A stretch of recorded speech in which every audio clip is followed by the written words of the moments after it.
5-minute freestyle today. 5-minute freestyle. This is an intro to what will be a 3-part series on kind of goal setting and how to attack the rest of the year post open. Yeah, and completely on different types of goal setting. So being realistic with your goals. So we have 3 different kind of topics. We're going to go like, do you want to be more competitive in the open?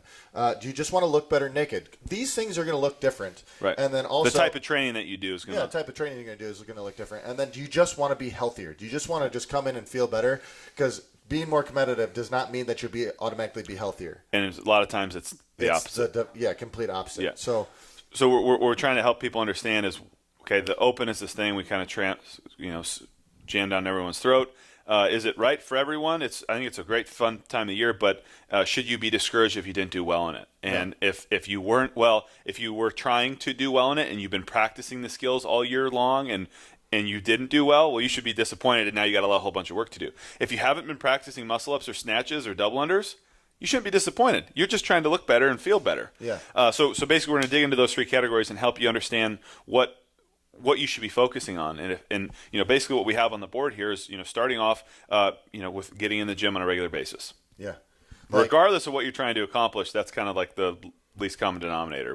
And it starts down at the bottom for time domains. Like, what are you willing to commit to? Correct. You have to first put that out there first, because if you're not willing to commit to like every single day in the gym plus extra time, don't even think about being more competitive. You're not right. That's not your goal. No. Right. If you're just trying to, so that's the top tier. So if you're going to put in 30 minutes a day, but you want to compete, we've got a misalignment. Yes. But if you just want to feel good and you put in your 30 minutes a day and you eat clean at home, you're going to get incredible results. Yeah.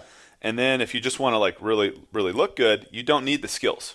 No. You don't need to do muscle ups. No. But what you do need is you need more skill. One thing in the kitchen, like being able to cook and dial in your nutrition a lot better. Yeah. But it still requires a lot of time.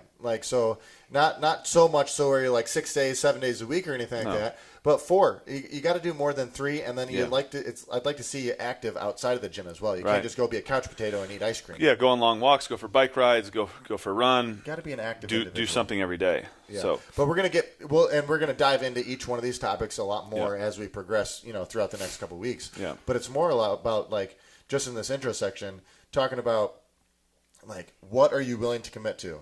Sit down and be realistic. Yeah, stop and think. Yeah, is it just feeling better?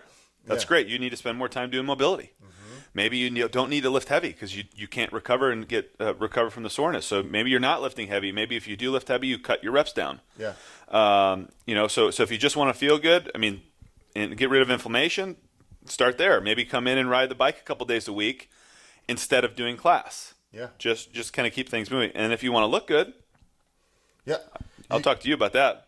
I don't know. So that's kind of where you're focused on right now. Yeah, I've kind of been focused on that. You just gotta be consistent. That's the biggest thing is come in consistently. So 4 to 5 days a week, and then you really got to dial in the nutrition. Mm-hmm. So it's like you gotta earn your meals, earn your carbs. Right. That's by putting in the work. By putting in the work, earn your carbs, and then everything else you got to be clean, right? But it has to be sustainably clean. That's the biggest thing I'll say for that. It's like if you go if you do Whole30 and then you Monday through Friday, and then you're doors off Saturday, Sunday, Monday, Saturday, Sunday.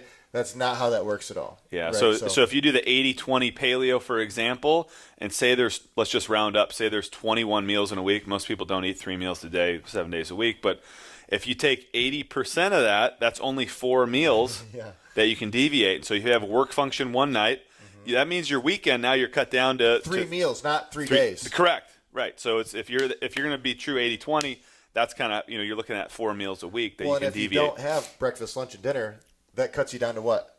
Yeah. 15 meals a day. 15 meals a week, and then 80% of that is It's tight. So you got two times a week. So and then our lastly, to the smallest group of people, or maybe not, competing.